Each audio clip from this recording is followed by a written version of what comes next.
talking today about travel restrictions. All sorts of wonderful times that we live in. It's fantastic that we have such amazing communication technologies available to us today so that we can have so much visibility into what's going on. When we got a lot of travel restrictions, it's not the first time it's happened. It happens quite often, actually, if you look around our history. People put in travel restrictions for lots of different reasons. Obviously, we got one in now for health reasons, but budgets and other reasons can come into play. And so today we're going to be talking about that. And we're going to be talking about types of research that you can leverage more readily. And we're going to throw out some tips and tricks. And if you have some ideas, well, we'll be taking those at the end as well. All right, so I'm Greg Stuckey. I'm Chief Research Officer at Insights Now, and we're excited about presenting webinars on a regular basis because we like to talk about how we leverage information today and innovation today to help change human behavior. We always want to make people's lives better, and so we want to understand and we want to try and pass on along as much knowledge as we can to everybody about tips and tricks and ways we as a community of researchers become better and better and better. And with me today is Amy. All right, hi everyone. I'm Amy Mahoney. I'm a senior researcher over at Insights Now, and I specialize in qualitative research. So we're excited to bring this webinar to you. So Greg is going to be our mouse and keeping track of where we are in the deck. But we want to invite you to participate with us. So if you have a question, feel free to use the chat function. If you're having any kind of technical difficulties, feel free to use the chat function. There will be a portion later on where we're going to have it be a little bit interactive. Again, use the chat function. It's there to make sure that you're getting what you need out of it. And so I already see a question popping up. So someone else will take care of that and make sure that that's working. I'm just going to keep on going. So as Greg mentioned, there are a lot of reasons why travel is being restricted right now. Obviously, we have a big global pandemic on our hands, which is health related, so it's top of mind for a lot of people. But aside from that, there are other reasons. So your budget or your company's budget might be slashed. You might not have the funds available to travel.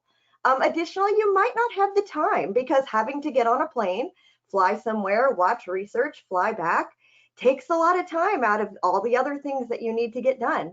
So it might not be health related, but there might be a reason that you can't travel. So because you might not be able to travel, ability to do in-person methods is limited. So when you think about traditional research methods, a lot of them require people going into one place and having conversations or interacting in a way where you need to have people together. Central location tests, focus groups, one-on-one interviews are examples of that. And it might be harder to do given the fact that we can't get to somebody else. But that doesn't mean that we can't get insights. If you just shift your thinking just a little bit, we can change from doing in person, having to see people and talk to them one-on-one, face-to-face, to doing digital and online research. And that will still get us insights that we need, still answer the questions that we need to answer for our companies. So we're going to be talking a little bit about how you might go about doing that. And we have 3 different categories that we're going to be talking to you about. For each of these categories, we're going to define it. We're going to give you some details about what exactly it means. And then we're also going to follow up each category with some examples to help it come to mind and make it clearer. So the 3 categories that we're going to talk about today are hands-off, asynchronous, and real-time. And so how we define hands-off is you might give consumers instructions or you give them a task and then they follow it. So basically, it's a one-time thing. You give them something and they do it. Asynchronous is a little bit different in that you still give them a task or questions. But what's different is you have researchers probe for clarity. You can ask deeper insights, and it might also involve more than one activity. So it might be, here's an activity, let's probe on this. Here's another activity, let's probe on this. And then our third category here is real time. And this is where you have consumers and researchers interact in virtual experiences.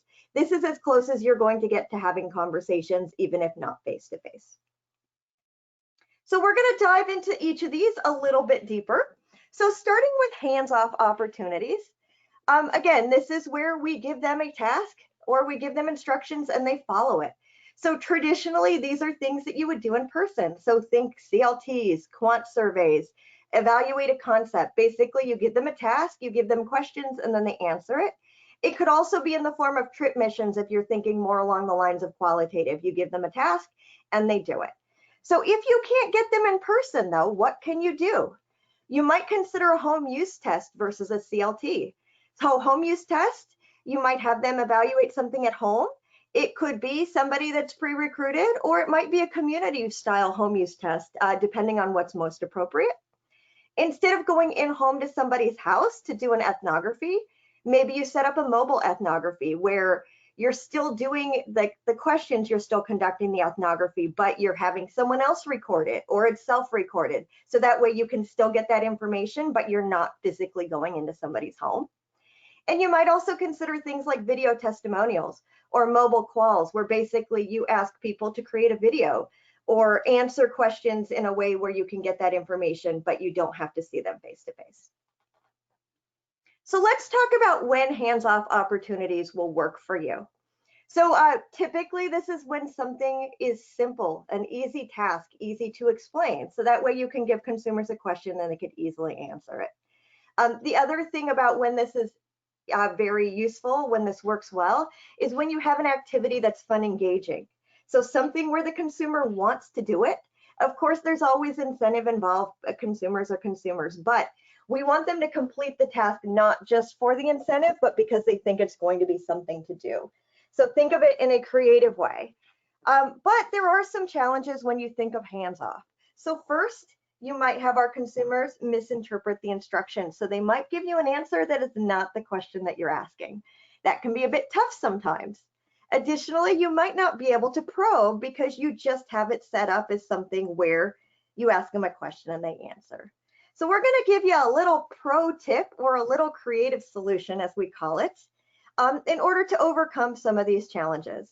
So if you think about carefully crafting your question language, you can make sure that you're getting the answers that you're looking for, making sure it's as clear as possible. So I'm going to hand it over to Greg now, and he's going to take you through some examples of hands-off opportunities. Right. So one of the things following up on that pro tip is to look at how you ask a question and consider the ways that you're currently asking your questions and the ways you may have been interacting with people had you been there in person versus what you might want to do when it's hands off. So part of it is changing the way you ask your questions. So if I ask a person to tell me what's in their refrigerator, I'm just going to get a list, an incomplete list at that, of stuff. It's milk, eggs, ketchup, butter, fruit, other things in my refrigerator. But if instead of asking me to tell me what's in my refrigerator, I take a little bit more behavioral approach to it and I ask them to take me on a tour of their refrigerator. Now I'm going to get things like a photograph where I can see all the stuff in their refrigerator, as well as I'm going to get a list of items. They're going to tell me how things are used. They're going to start profusing on why they're there, who uses them. They're going to give me an apology because their refrigerator is not that great to show. And I'm going to see more of the emotional underpinnings of what's there, what's important.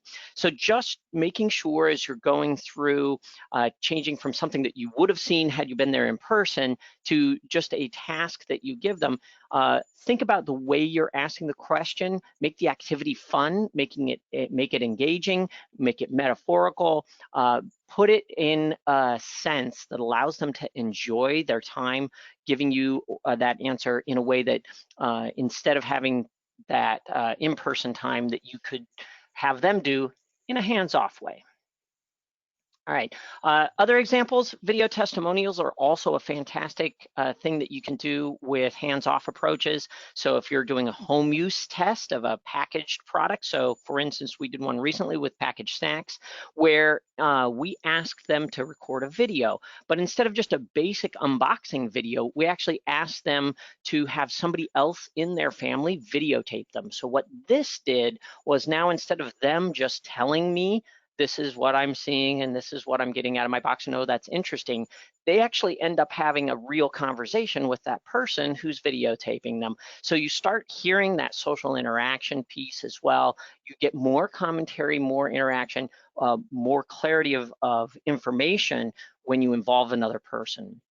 And as a result, then that gets curated into all the individual video responses, of course, but then you can create a sizzle reel off of that so that you can dimensionalize that home use test, and you can then pair that up with the research data that you're getting as well to bring that to life. Another example is trip missions and sending people out on a sequence of activities that they do multiple times. So for instance, one trip that we sent people on was to explore what kick meant, specifically the whole idea of spice and extra spicy flavors, whether that was really a hot thing. When is it got kicked, but it's not hot? And we wanted to understand those nuances. And so we had people go on a mission, not to just go explain it one time, but do it 10 times. So go on 10 different trips where you order food or make food where it has some degree of kick, then measure it, and then give me a story around that. And so again, you're creating this hands-off approach where somebody can go on a mission. You're not digging deep in with them because you're not face-to-face with them. Maybe you would have done that with ethnography, or maybe you would have done that in a focus group to address some of these topics, but you have now this authentic level of information. At the end, we had each person give me a story of, what did you learn by going on this mission? What did you learn as you went across all these 10 different types of kick? What did you learn about the differences between the different types of kick that exist? And they could put in their own language what they think the themes were and the conclusions were that they drew for their own life and what that meant to them. So again, simple examples here of hands-off approaches. In order to make them successful, you got to make them fun and keep them simple, right? Here, we're not having them do this really big, deep dive diary on every single thing. It's just simple 2 questions. What'd you have? Take a picture. And tell me about it. Why'd you pick it? All right, so let's move on to asynchronous. All right, so asynchronous opportunities, they may seem a lot like hands-off in the sense that you still give them a task and you still have them respond. But where it's a little bit different is there's an added component, an added element where you have them log back on or come back at a certain time and answer more questions. So typically there is a moderator or some other researcher who is set up to do these types of studies. Where they are now probing for deeper insights and clarity. So they're reading through what people are responding to and asking additional questions before moving on to the next task. So they tend to be moderated. They tend to be online activity-based methods. And you may have heard of things like online boards, discussion boards, bulletin boards. These are examples of. They can also be online ethnographies where you have people record things. But again, the difference is you follow back up within a certain amount of time to make sure that you're getting the probing. And what's really neat about these is there's a lot of different activities that you can do online with consumers. So you can have them tell stories, you can have them respond to pictures or words in heat mapping. You can have them upload videos or imagery. You can have them even quantify what resonates with you, rank this. So it doesn't have to just be qual related. You can have some quantification as well. So when is asynchronous doing well? It works really great when you want to talk to people in different parts of the country or even people in different parts of the world, because it eliminates time zone barriers. Because you let people answer the questions on their own time, you can have somebody do it first thing in the morning when they wake up and have somebody else do it last thing before they go to bed. You just set some basic guidelines about what time you need to complete the first part and then what time the second part needs to be done, or make sure that you're available at a certain time to answer those follow-up questions. It also works really well when you have multiple tasks because it helps keep people engaged, making sure they do the right tasks at the right time. And it also allows you to answer those clarification questions, as I mentioned. There are some challenges. You might end up with people who don't give you enough detailed answers. There are solutions to that, especially because you can probe. But then the other thing that a lot of people think is not so good about asynchronous opportunities is typically the tasks are set up for individual answers. So very much it can be a moderator asks a question, A consumer answers the question, moderator asks the question again, another individual. And sometimes you want that group dynamic. Sometimes you want that setup where you're in the focus group and people can build off of each other. So let me give you this pro tip. You can set up an activity for individuals to answer on their own. So start off, moderator asks the question, somebody answers. But then you can switch that viewing option so that way everyone else who's participating in this board can also see those responses. So then they can interact with each other, they can build off of each other, but they still had to answer it first on their own to eliminate the groupthink. So asynchronous opportunities can allow for people to interact even if they're not in the same place at the same time. All right, so a nice example of this was when we did our New Year's resolutions study with our clean label enthusiasts. And we were looking at what types of resolutions they were putting in place, how those resolutions were affecting their life, and going back to prior year's resolutions and understanding, well, did what you said last year actually come to fruition? How did that happen? Why did that happen? Et cetera, so forth. So we had activities where we were asking people to tell us more about the resolutions they had in place for this, and then going back, what do they remember setting for themselves last year? And because we knew what they set the prior year, because we'd done this research with them before, we could double check. Did they even remember what they correctly what they did before? So in this particular situation, a person was talking about, well, my resolution was quit smoking. Well, that's, again, to one of the challenges that you normally see, which is a very short answer. So the opportunity here in hands-off, that's all you would get, right? An open end in a survey, that's all you would get. But in a asynchronous, now you have a moderator able to probe. Oh, really? Tell me a little bit more about that. So what was the outcome of that? What made you make that decision? Tell me more about how easy it was to quit, how hard it was to quit. What made it different this time than last time when if you tried to quit before, et cetera, so forth. So you have that opportunity to interact, engage. It doesn't happen in real time, but the great thing about this is you get a chance to see lots of people's answers. And if you have a core theme, you can keep asking similar questions. You can add additional probes that all help you get to whys and help you build themes as well. Okay. Another thing that we do with asynchronous, we have an approach that we call Product Spark. And Product Spark is designed to get to subconscious cues of specific benefits that products are designed to deliver.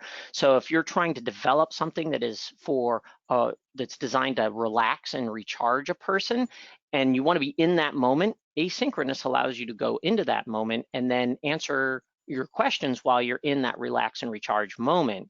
So the great thing about this is that you can leverage gamification approaches into this. So you can play with and trigger all the different senses. So you can give them activities that trigger different senses to figure out what works and what doesn't work. And as a result, you get a list of attributes that are characteristics that are things that will increase the perception that something is relaxing and recharging, as well as a list of things to avoid that wouldn't be relaxing and recharging.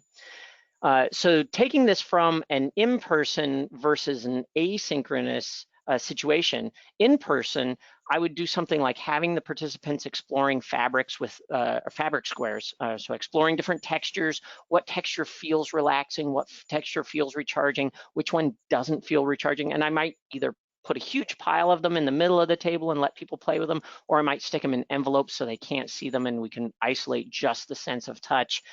Whereas in an asynchronous, I'm going to take that same activity, I'm going to gamify it a little bit. I'm going to have them go to their dresser, stick their hands in the dresser drawer where there's clothes and find fabrics that way. So there's creative solutions in that asynchronous mode, and where you can't travel, you can't be face-to-face, you can still get a lot of those same activities done, just using a little bit of creativity. All right, so let's move on to real-time opportunities. Where these are different from everything we've talked about so far is this has the consumers or consumer and the researcher interacting in a virtual experience, but it's happening in real time. So this is a conversation where you ask or I ask a question, you answer, I ask, you answer, etc. But it's happening right away. There's no pause to wait for somebody to log in again. There's no pause to wait for somebody to come online, try and do something. It happens in the moment. And there's a lot of benefits to that, which I will talk about in just a minute.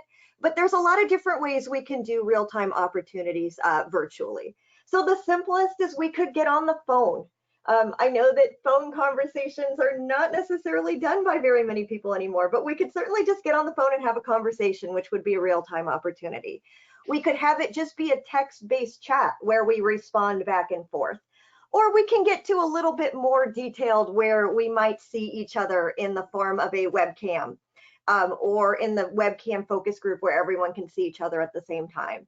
There's also technology where you can have somebody go on a mission. So go to the store and shop for something, and they could still show it to you on your phone and you can ask them questions in real time. So there's a lot of different ways that we can do real time, which makes this very handy when you need to ask and interact on a regular basis. So let's talk about when it works well. When you need to have an actual conversation, when you want to keep people in the moment and on the topic, when you need to probe and interact, and also when you might want to have interaction with more than just the moderator, when you want to have multiple consumers on at the same time. You could have a conference call, or you could do a video focus group. So even though everyone's not in the same room, we could pull a little Brady Bunch and have everyone's little faces there, and you could see everyone at the same time. There are a few challenges. So because you need everyone to be there at the same time, we do start dealing with scheduling constraints. You need to tell people to be online at a certain time, to log in at a certain time. And this can become a little bit more challenging than in person when you're trying to deal with multiple time zones. So it's a lot easier to tell everyone, be here at the same time at 11 Central, when not everyone is 11 Central. The other thing that can be a bit of a challenge is there tends to be technology issues and also environmental challenges. So probably everyone has had that opportunity where you go and you present somewhere and all of a sudden the video doesn't work, or the audio doesn't work, or your power goes out, or the internet goes out. Certainly that is something that we face when trying to do real-time opportunities, because we're trying to get people within that moment. So here's my little pro tip. And this kind of addresses the challenges, but it also adds to it in a little bit different way. So assign a priming exercise to get people in the mindset of the topic. So this might be a homework assignment where you have people, start to research something related to the topic. It might just be a think about the following, but build it in a way where you can have people test out their technology at the same time. So eliminate some of those technology challenges, getting people used to logging in a certain time for that, and then you're also getting people in the moment. So there's our little pro tip. And now it's going back over to Greg so he can give you some examples. Yeah, I really love that pro tip. One of the reasons I love that pro tip of doing that pre-priming exercises, not only does it get people in the moment, but it gets people excited about attending on time as well. And so really does help to improve your show rate for people and address some of those challenges as well. So nice example of this, we're doing hair care product improvement project, and really wanted to be talking with people who are all using specific hair care products. So the opportunity here was to really have that social interaction, because everybody's hair is unique, but once people start talking about their hair and the hair care products they use, you start to get that camaraderie being built amongst people, and you get that social interaction. People get to see other people's hair, they compliment other people, et cetera, so forth, and you get to see and hear all that social interaction. And when you're just doing stuff one-on-one, you're just doing asynchronous work, you get not very much of that level of information and understanding of how people view other people. And my view of the hair care products I use is greatly influenced by how other people talk about my hair and how other people view my particular sense of style, et cetera, so forth. So this is certainly one way that you can leverage not being able to be there in person to get that social interaction still going. What's great about this type of research is that you can also get all the things that you normally get with traditional face-to-face qualitative, except maybe the being able to touch and feel things. Now with this particular project, what was really cool with it is we were able to use real-time data viewing, because what we were doing here is we're identifying people from a larger home use test where we had a lot of people using a set of prototypes, and we wanted to hand pick people that would be really good in a focus group, that would really have a lot to say, that would interact really well with people. So we used real-time viewing of their answers as they were evaluating products and the open ends that they were talking about, how they talked about the products, to pick people who we knew were articulate, who had unique stories, who we knew when we put them together in a group would create a lively discussion. So really nice way to use this technology. Technology's real-time technology. Ours is called Profiles now. It allows us to see people in real time, allows us as remote people. So Amy, not being in the same office with me, and I can sit down and we can both handpick people at the same time. She highlights somebody green saying, I want this person. I highlight somebody red saying, nah, I don't want that person in.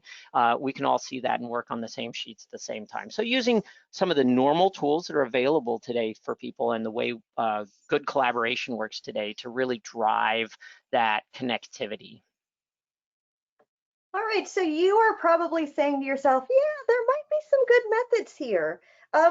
There might be something that I can take and leverage, but I have products that need to be evaluated. I need people to touch and feel things. How do I do that when we're not in person? So here's our attempt to give you some creative solutions. And this is just the starting place, but we just wanted to give you some alternatives, things to think about. So if you would typically have a CLT and you want to serve prototypes, maybe you can't get into your office to make prototypes. Maybe it's not available anymore. You can't get to the plant, or you just can't get the sample shipped to wherever. Here's some solutions that might help you. So perhaps you hire a local research chef. So maybe you have those recipes already, and you have them make your prototypes in a local facility or a local kitchen. So maybe you can't get to that local CLT, but somebody else can. Or possibly you might be in a situation where maybe you can't even make the prototypes at all anymore. Maybe you don't even have a formula. So you could possibly partner with a different R&D agency. Culinex is one that we like to partner with a lot, but they're not the only ones. And they could possibly even develop the formulas for you and have those prototypes ready. Again, the point is utilize someone local when you can't be there. If for some reason you're thinking, hey, maybe I want to do a home use test. I want somebody to evaluate something at home. But again, I don't have prototypes. I can't get them prototypes. What are some alternatives? Maybe you can have consumers go to the market and shop for products that might have similar attributes or profiles. Have them go home and evaluate those products. So it might not be exactly the same as the prototype, but there might be enough information from these market products to help you understand what the cues are doing and not doing, and it might work as a good proxy. Another option is maybe you can't get those prototypes, but again, you have that recipe. Have consumers prepare those recipes at home and then have them evaluate the mock prototypes. Again, it's a different way to get those products in the hands of consumers in a way if you don't have the ability to do so. Another thing, you might be one of these people who needs to give a lot of instructions to the CLT facilities. So maybe it's not so much the prototypes themselves, but you need to explain how to prepare it. Maybe there's specific prep instructions when it comes to heating or temperature or what it should look like. And you just can't get there in person. There's opportunities. You might create a video and actually just teach them how to make it, show them what it should look like. So that way, even if you're not in person, you could show them. Or you could possibly even make it yourself from your own facility and live stream or video conference to that on-site team. So again, they'll get that same information without you being there. So these are just some solutions that we have come up with. Certainly not the be-all end-all. Here's that opportunity. I said the interactive portion. Love for you to type in some creative solutions that either you've used that have worked, or maybe even that you're thinking you might want to use. So I'm going to pause for a minute. Yeah. The silence is just so you can think there for a minute, and go ahead and type some of those solutions in and we'll talk through them. Right. Right, as people are typing, yeah, some of my favorite ones, I'll build off that very last one, which is that live video. Really, one of the first times I used that live video was when you got stuck traveling because of weather, and the R&D chef was giving instructions via the airport terminal. So we had pulled up a live video interaction, and so that they could watch and essentially explain, be the hands-on. This particular product had a sauce that really needed to be monitored and watched because it was still at that benchtop level, and so they were prepping the sauce, and you just had to, not only did you have to whisk it right, but you had some other techniques that you're just looking for the right consistency. And so for them to be able to have eyes on and them to be able to watch, they could actually say, okay, it looks ready now, take it off, lower the heat, et cetera, so forth. And they were able to train that out during some prep sessions before they got there. So ended up working out really, really well. All right, so we actually have a couple of other solutions coming in. So somebody here suggested, what if we have someone in the home interviewing another family member? So basically we're hiring consumers to act as researchers. Oh yeah, So I like that one too. Yeah, that one's we had one time where we hired a set of consumers to go interview 5 of their friends, and we gave them product, and we had them, kind of almost Mary Kay it, if you will, like that whole style of, I'm going to go in, I'm going to have a party with my friends and get all their opinions. That was a lot of fun. That one, that's a good one. it's a great one. And just to build on that even more, you could have one person within the family create some recipes and make the prototypes, and you could have them interview and serve it to the rest of the family or the rest of the people inside the home or to their friends. So that way you're almost creating a situation where they're not necessarily making all the samples, but you're still getting responses to it. So that's a great one. We have another one coming in who says they love using asynchronous even when they're not travel restricted because it works in the busy lives of both them and the consumers. So it allows people to do and answer questions on their own time, as opposed to when we need it, and it's really helpful. So I think that's a great one as well. I agree. I like to use asynchronous even when I'm not restricted, just because it helps me balance my own schedule. That's always a lot of it's good value proposition with that type of technique as well. So we coalesce a lot of this information together so that you can say what are some of the things you got to remember really when you can't get face to face. Number one, if you're looking at switching a method that where you were planning on being face to face with now something that you're not, one of the things that we typically see is that we end up over recruiting or talking with a few more people when we're doing like a hands-off approach or an asynchronous approach, because you just end up with a few more people that you're not filtering out really quickly. So it's, when you go to, your focus group facility and you've got, 8 recruited for 6 to sit, you can be in that waiting room, you can talk to those people, you can handpick just based on the vibe and or a quick conversation, which 6 you want to set. Whereas when you're doing asynchronous, all 8 are going to be participating. So you may give more attention to some people than other people, but you do end up with a little bit higher number of people that you end up talking to, which sometimes can be very beneficial. Just remember that that's going to happen. Likewise, you got to prepare for more data, especially in asynchronous, right? If you give people the platform, a lot of times you will get a lot more information. Think of how many minutes a person can actually give speaking. If you've got 6 people seated down and you have an hour, right? That's only 10 minutes a person to talk time. Whereas in an asynchronous, they can pretty much go on and on and on and on as long as they want. So you do, especially with some moderated interviews, you tend to get a lot more information. You're also going to be reading a lot more rather than just listening. So allow a little more time to review and process that information, and therefore more time to execute. You can do a lot face to face extremely fast.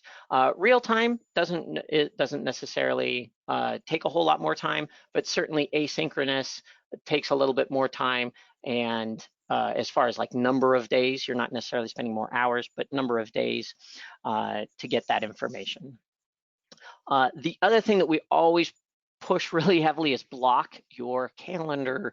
You got to still treat yourself as out of office. If you were going to travel to be on site for those interviews anyway, block your calendar so that you're not, multitasking and doing emails, so that you can really be in the moment with those consumers, especially if you're doing real time and you want to have conversations and you want to be having a conversation with the moderator as at the same time, and giving them notes as while you're watching the consumers. You really do need to block your time, be out of office, be present. Asynchronous is one of those things that people often don't schedule on their calendar. They're like, oh, I'll just look at it tomorrow. Well, if you don't put it on your calendar, probably won't happen. So get in there, put some blocks on your calendars to get in there and pay attention and immerse yourself. Also use metaphors, emojis, emotions, pictures, anything that will help get a little bit closer to the emotional connection with the consumer. When you're not face to face, you don't get the vibe, right? There's that body language level vibe. So in order to get there, video is very helpful, but also pictures, emotion, icons, any sort of tasks where you can help or encourage them to add a little bit more life. Even hand-drawn pictures. Give me some stick art on this. Draw me something on the back of a napkin and take a picture of it. Anything that will help bring that to life was a great opportunity to get a little bit more connectivity with people when you're not face to face. And finally, be willing to brainstorm and collaborate with others. Don't assume that because you can't do something or you can't travel, that now that research isn't possible. There are almost always some creative ways to solve those problems. So it might require an extra step, an extra person. Some other alternative might require just a group getting a little bit creative with it, but chances are there's a way to get that research done on time or quickly if you still want to get that done quick. So 3 ways: hands off. It was really great when the task is simple and easily explained, and the activity's fun. Try and make those fun. Asynchronous, not that you don't want asynchronous to be fun or any research to be fun, but certainly have to be cognizant that you can't just ask a question with hands off. You get short answers as a result. Asynchronous is really good when you want to have lots of tasks, have some interaction with people, be able to probe and want to talk with people in different parts of the country. And real time is really great when you want to have those actual conversations and where you want to see consumers interacting with each other. Those are fantastic solutions. So thinking about the value of each of those styles and how they fit into your areas. All right, so any questions? Again, we have the chat window, we have the question window available. So if you have any questions for Amy and I, we're glad to take those now and respond to any, see how many we can get. I'll jump back into our question set here. Amy, expand on the creative piece, local people available. So you talked about having local people available for like chefs, right? So so yeah, you and I had a conversation about this yesterday when we were prepping this. The idea that just because you can't travel doesn't mean other people are travel restricted, and or there isn't somebody local that could be your eyes and ears for you. Yep, certainly, Greg. So, yeah, as you mentioned, we are one of several companies who have remote employees. So, chances are we might have somebody on the ground in a place where you might want to be conducting research. So, it might not actually require travel. Additionally, there are probably people who are still able to travel and don't have those restrictions. But there are certainly local chefs, there are local researchers. So while some locations are more affected than others, there are opportunities to have somebody else either travel in your place or not even need to travel because they're already in the location where you'd like to get some research done. So Right. we have lists of people. I'm sure there are lots of other ways that you can find these people as well. So if that's a solution that seems like something that will work, we can certainly help you with that as well. Yeah. Um, I see there's a couple other questions coming up here. So somebody says, will you please repeat the pro tip from asynchronous? Sure. I can even zip back to that. Oh, there it is. So for this one, we said to set up activities where you have the individuals answer the question on their own. So moderator asks them a question, they have to answer it on their own. And then after that, you make the settings so that way everyone else can see each other's answers. So it no longer becomes a one-on-one conversation with the moderator and the respondent. It now becomes a conversation with moderator, respondent, and additional respondents. So in this case, you have people who can now start commenting on each other's, building on each other's. And then it kind of changes the dynamic from being a one-on-one to a group setting, and you can kind of change back and forth within that with a lot of these asynchronous platforms.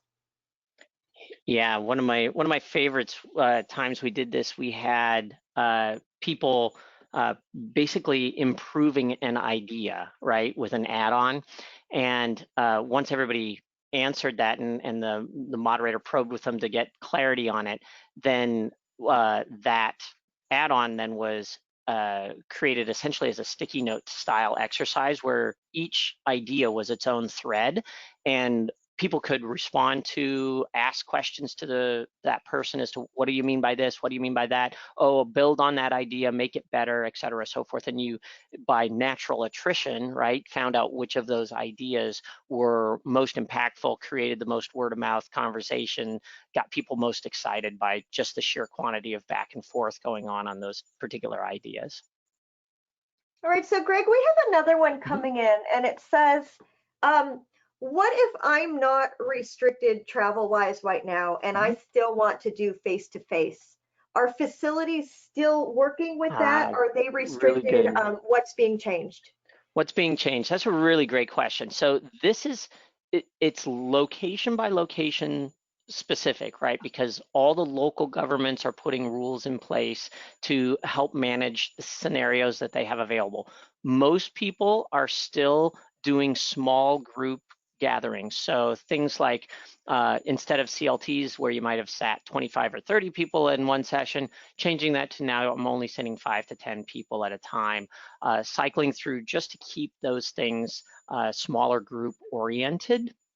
And so lengthening out the times in some situations, or simply just coordinating those sessions in a little bit different way than they had before. Some styles of research, certainly like if there's a really affected area, those are getting moved to other locations, or certain styles of recruiting, where you were doing group-oriented recruiting and stuff, those are being curtailed at this time, and certainly rightly so. We want to keep people safe. But most of the face-to-face stuff, as long as you're keeping your group size really small, are still happening. Now, lots of extra precautions are being taken. I mean, if you've been to focus group facilities, you know that almost all of them that you work with already have had hand sanitizer and things like that in place. Those are just being put out more obvious and more diligence about asking people to wash their hands and be clean when they're going in. In the back rooms, taking away community food and going to everything individual, right? So no more big jar of M&Ms where everybody sticks their hand in, now individual packets, things like that. So moving away from those social-oriented, community-oriented solutions to individual solutions. Yeah, and just to add, a lot of facilities are also being more diligent about sending people away when they're Mm, not feeling well. So, if there's any possible chance that they might be sick, a cough, a sneeze, even if it might be just an allergy or something, people are being sent home for smaller and smaller looking illnesses just to be on the safe side as well. certainly. Yeah, but it is certainly, there's still great research opportunities. Well, yeah, there's not necessarily the let's stop everything. One of the nice things about people not traveling as much in general is people are more available now than they had been before. So it's actually, a lot of people at home. So in-home research is something that is, I think, where we're starting to certainly see an increase for the number of home use tests, as we mentioned earlier.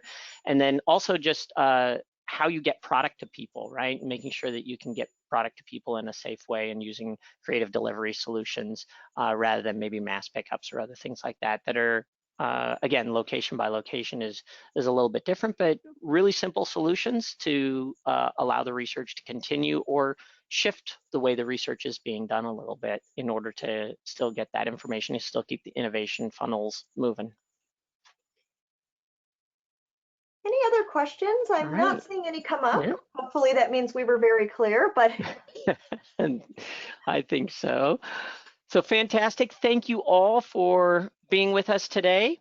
We are going to let you know we do have a lot of webinars. So for ourselves, we are, since all these conferences are getting canceled, we're adding more webinars. So we've got 3 more webinars coming up. We've got one next week that's specific to R&D that's focused around new formula for disruption of product innovation and using behavioral insights in product design sprints. And we've got our partnering with Culinex and their culinology team to present that. We've got one that is coming up in early April on changing to on-demand behavioral research and how we can get to new insights by adding behavioral KPIs with traditional product research information. And our guest will be some people from Tyson. And then in April on the 16th, we're going to be jumping into clean living and looking at some more information around how clean living behaviors are changing because of the current health concerns that people are having. We've been doing a lot of in-store monitoring of behavior, and it is really fascinating what's happening. So we're going to be pulling all that knowledge together here, and we'll be presenting that information in April. So fantastic time to be monitoring behavior because people's behaviors are shifting and changing. And when you see that disruption, this mass disruption like we're seeing right now, you get to learn a lot more about people's needs and you learn new insights about value and what people prioritize. So this is really going to be a fun one as well. So I encourage you to attend any and all of those, and really am thankful that you were able to attend today. Have a wonderful afternoon and rest of your day. thank you, everyone.